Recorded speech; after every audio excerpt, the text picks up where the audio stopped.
機械人大激鬥，疊羅漢拳擊掉頭走。機械人咧可以話係 CES 每年嘅重心項目之一嚟㗎。咁我手上呢個咧就叫做 MIP 嘅機械人咧，就唔係一般廟街嘅玩具咁簡單啊。因為咧其實可以放低喺度咧，佢就會自己拼啊。呢個由美國玩具品牌 Woolly 出品嘅機械人，勝在靠個碌不斷計算重心，玩埋疊羅漢一樣冇問題啊！玩厭平衡毛，轉一轉個碌，仲可以玩第二樣添。And I'll put them into trick mode. So I'll teach them a little trick here. I'm going to have them go forward and then to the left.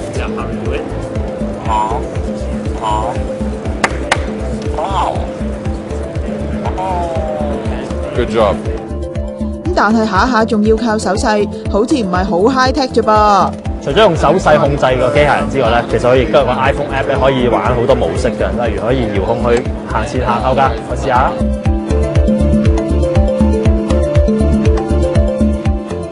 仲識跟音樂跳舞、打拳。